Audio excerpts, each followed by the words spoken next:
Alors, vous vous rappelez, il n'y a pas si longtemps, en 2024, j'ai fait une vidéo sur la R12. Donc là, aujourd'hui, je suis chez Bress Motorsport BMW à Bourg-en-Bresse. Aujourd'hui, j'ai le vendeur Lucas qui va nous expliquer la R18, les caractéristiques de cette moto qui est, alors quand je vous dis énorme, c'est énorme. Là, je ne vous dis pas la largeur qui est là, les cylindrées 1800. Bonjour à tous et bienvenue sur la chaîne AMC Amateur Moto Custom. Alors c'est une des dernières vidéos d'essai 2024. Bon là il y a du soleil, je suis content mais il fait quand même 5 degrés. Je vous dis pas, là après, donc Lucas va nous expliquer, après on fait un essai. Alors moi ça va, j'ai les poignets chauffants. Madame elle va piloter celle-ci pour me filmer, une petite, et là je pense pas qu'il y a les poignets chauffants. En tout cas, n'oubliez pas de mettre un pouce, n'oubliez pas de vous abonner, très important, hein, je le répète, hein, mais il y a encore, là je suis 100 abonnés, donc la vidéo je sais pas quand est-ce qu'elle va apparaître, j'espère en avoir plus au moment où c'est qu'elle va sortir, mais c'est 1000 abonnés avant la fin de l'année, et ça je suis sûr, et certain, grâce à vous, je peux les avoir. Si, n'oubliez pas de mettre un commentaire.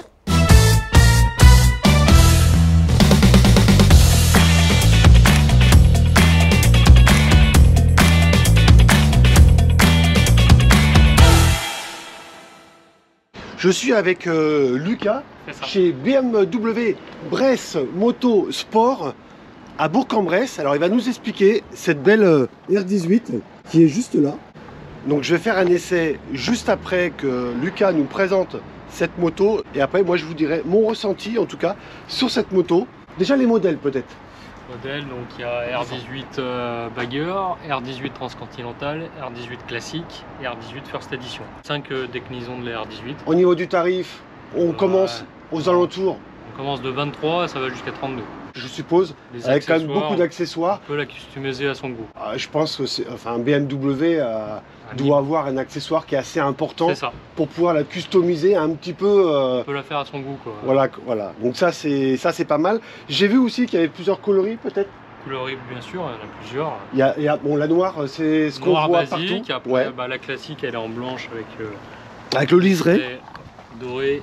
Ouais, le liseré, il est joli. Il semble un petit peu à l'ancienne. Moto, ouais, dans les 70-80. Et c'est ça qui fait aussi la touche vintage en fait, aussi de cette moto. Donc peux-tu nous parler de la motorisation? C'est un gros flat. Ouais, c'est ça, c'est un gros flat. On est sur un 1800, 91 chevaux. 91 chevaux, ouais. Tout à fait. À savoir, c'est que c'est bridable en jeune permis. Les jeunes conducteurs veulent une R18, on peut la brider à 47,5. Ça c'est bien qu'on peut la passer aussi en A2, mais bon, c'est vrai, pour jeune permis, c'est gros. Ça fait gros, mais il y a des clients qui sont preneurs. Ouais, c'est vrai. En A2, directement en A2. Ouais, parce que moi je vois ma Road King, je suis passé quand même sur une 1200, d'abord la Fortieg. J'ai fait une vidéo dessus, vous pouvez la voir. Je suis pas passé directement du touring parce que le poids. Le poids, oui, forcément, les 380 kg on les sent, voilà, mais en roulant. Non, c'est vrai qu'en roulant, je pense qu'on ne doit pas le sentir. Par contre, c'est vrai que quand on l'a. Sachant que les R18 sont dotés d'une marche arrière. Ouais. Donc, oui. Ici, on vient inverser en fait, la position. Ah oui, ici là. Et derrière, on appuie au démarreur et ça vous assiste une marche arrière. Ok, donc ça c'est bien. Parce qu'il n'y a pas beaucoup, je pense pas qu'il y ait beaucoup de touring, de grosses motos comme ça avec la marche arrière qui est intégrée dans la moto, qu'on soit pas obligé de le rajouter. Donc ça c'est bien. C'est 2 séries sur toutes les R18. 2 séries sur les 5 modèles, automatiquement vous avez la marche arrière. Tu peux me parler des suspensions? Suspension télescopique à l'avant et puis à l'arrière c'est un amortisseur central à lamelle. Ouais, alors je sais pas si on peut le voir, mais là en fait il est dessous la selle, il est juste ici. Ouais, on le voit pas trop, mais en tout cas je pense qu'au niveau confort, ça c'est l'essai qui va me le dire. Je pense que ça doit être assez confort. Par contre, une belle selle. Ah ouais, une belle selle, franchement. On peut mettre un dosseret. Ouais, avec BMW marqué juste dessus. Ouais, t'as le 6 bar, en fait, t'as un 6 bar qui peut se mettre. Tout à fait. Ouais, parce que je pense qu'un 1800 quand même, quand t'accélères. Et du coup, ouais, tout à fait. Je pense qu'il y a beaucoup d'utilisation entre 3 et 4000 tours. Je pense que le 6 bar à 2, c'est pas mal. Avec les sacoches. Donc celle-ci. Celle-ci en option, en fait, elle a le pare-brise. En option, ouais, le pare-brise. Enfin, dessus, elle a le pare-brise. Ouais. Les sacoches. Et surtout, elle a le marche-pied avec les doubles commandes. C'est pas sur toutes. D'accord. Ça, c'est bien, parce que ça, je le laisse sur ma Road King. Talon pointe, franchement. Il y en a plein qui aiment pas, mais moi je trouve ça super. Moi là je retourne un petit peu dans mes travers de ma bécane. Au niveau du poids, hein, moi elle fait 9 kg de plus. Elle fait 389, celle-là elle fait 380. Une chose, le réservoir, parce qu'il est quand même balèze le réservoir. Et de mémoire, je dis entre 15 et 17. Pas plus? Non. En tout cas, il est joli. Puis, alors la gueule qu'elle a au niveau de la largeur, ça fait combien? Ça fait 1 mètre au moins. Surtout les gamelles, en fait, ça peut surprendre au début quand on conduit. Je vais le voir à l'essai, ce que ça va donner. Quand on vient doubler des voitures, c'est là où il faut faire attention. Ouais, bah oui, mais après quand on a l'habitude. L'habitude ou des grosses... L'interfile, il faut faire attention. Bah, c'est assez large. Je pense qu'il faut quand même de l'habitude pour pouvoir faire de l'interfile, être à l'aise, pour pouvoir doubler sereinement. Alors moi, ce que j'aime bien, c'est le compteur aiguille. Et là, vous avez digital ici. Et là, pour le coup, ça pète un peu, quoi. Parce que le digital, moi, ça va 5 minutes. Et là, de revoir l'aiguille, ça lui donne son petit côté alors ancien. Parce que je pense qu'au niveau de toutes tes BM, les GS, tout ça, c'est tout à compte. C'est tout digital. Ah, c'est tout digital. Hein. Tablettes, ouais. Et puis tu as des gros écrans, il me semble aussi. Des gros écrans connectés, ouais, tout à fait. Ouais, parce que là, on peut rien connecter, on peut juste rajouter ici, sur le côté, un GPS. C'est la seule aujourd'hui qui a encore un compteur aiguille. Ah, c'est la seule qui reste comme ça? Et la R12. Eh ben, j'espère. Juste la gamme héritage. La 90, on peut même l'avoir en compteur aiguille ou alors compteur. Ah, t'as le choix? Ouais, t'as le choix. Quand tu la commandes, oui. Il peut te donner. Et ça a une différence sur le prix ou pas? Légèrement, ouais. Légèrement, digital, légèrement plus cher. C'est ça. Les pots d'échappement, oui. Et ils sont super jolis parce que quand elles sont sorties les premières, je sais pas, le pot il était joli. Ça dépend de la version. Hein. La First Edition, elle n'a pas ses échappements. Échappements un peu plus gros et tulipés. Ouais. Celle-là, après, on peut mettre les mêmes mais en jack-in avec une valve. Ouais. Pour faire un peu plus de bruit, quoi. Déjà, je l'ai démarré tout à l'heure, elle fait déjà du bruit. On n'a pas parlé des freins. En 320, 4 pistons sur les étriers à l'avant. Double disque? Double disque, tout à fait. À l'avant et puis à l'arrière? À l'arrière, un mono avec un seul étrier avec 4 pistons. 4 pistons aussi derrière? 4 pistons, ouais. Ah oui, donc ça doit quand même freiner. Hein, parce que vu le poids par rapport à une GS la dernière, la 1300, 1300 GS, on est à 260. Je sais pas si vous voyez, la longueur de la béquille, c'est pas une petite. Hein. La R18, elle a de la gueule, surtout avec cette couleur. C'est tout à LED? Tout à LED. Les clignotants à LED? Clignotants, là les anti-brouillard, les feux principaux. Voilà. Même devant comme ça, même de ces gueules. C'est quoi comme jante? C'est du 16? Jantes, ouais, c'est du 16. Ouais. C'est du 16 pouces. Hein. 16, à rayon, 16, elles sont toutes à rayon? Quasi tous les modèles, ouais. Après, il y en a d'autres, la Rotan, elle est en bâton. Ouais. La R18B aussi. Modèle vintage comme ça, c'est à rayon. Alors des accessoires, faut pas hésiter surtout à venir chez BMW. Il va vous sortir un catalogue pour choisir, alors aussi bien sur toutes les motos qu'il a. Et puis moi, il me reste plus que une seule chose, c'est faire l'essai de cette R18. Donc Lucas, je te remercie pour toutes ces informations. Et surtout, n'hésitez pas à venir à Bresse Motosport pour essayer des motos. T'en as combien à essayer? Ouais, t'en as une dizaine. La GS1300, la RT, la RS, voilà. La R18, la R12. Il y a tout ce qu'il faut pour vous amuser. Donc merci Lucas pour cette présentation. Pour faire l'essai de cette RT18, je m'équipe, je m'habille et je file. Ouais.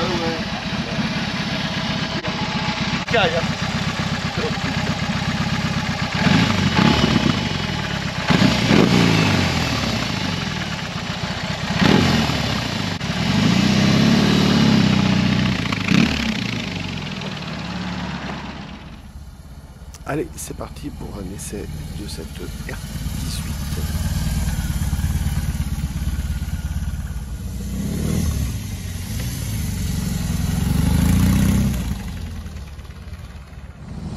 C'est un modèle qui dénote par son look chez BMW, une ancienne, moderne, avec son gros moteur 1800 cm3, donc il faut que je m'adapte un petit peu, parce qu'elle fait son poids.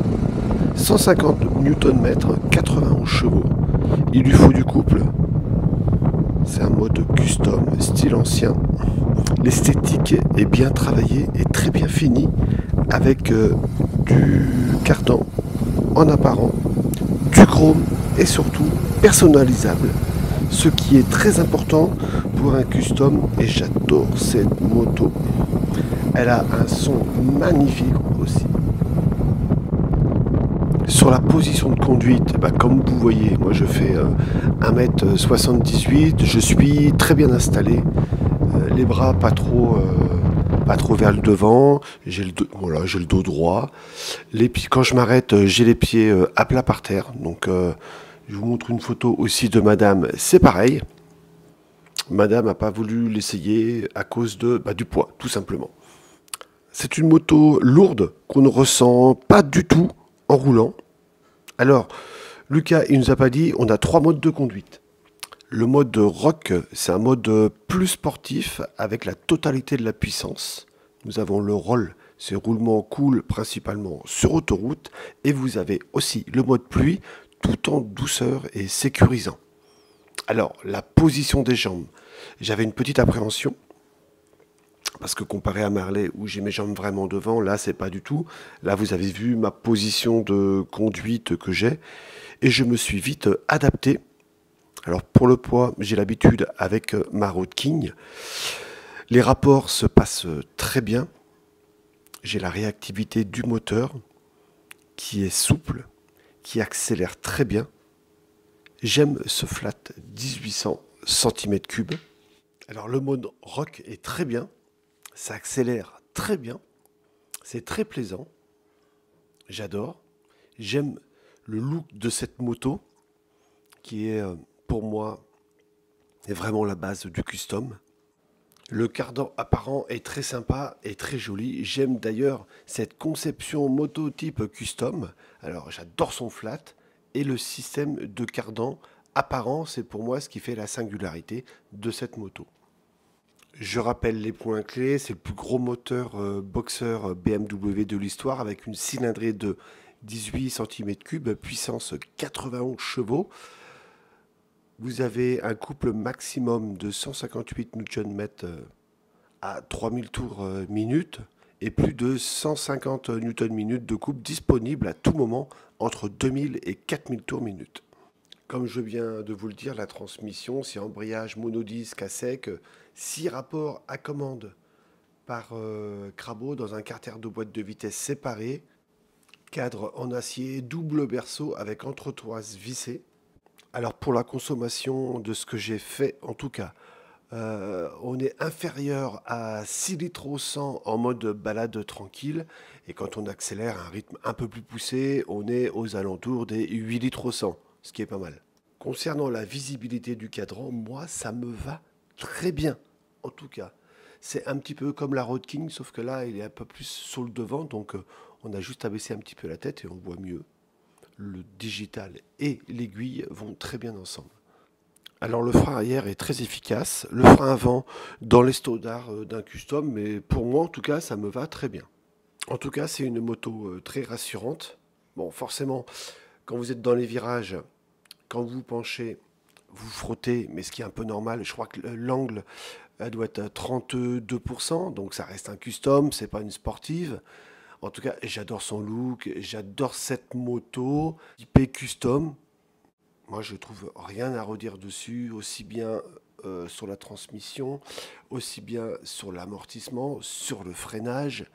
Cet essai se termine. Moi, j'ai été très content d'avoir pu essayer cette moto.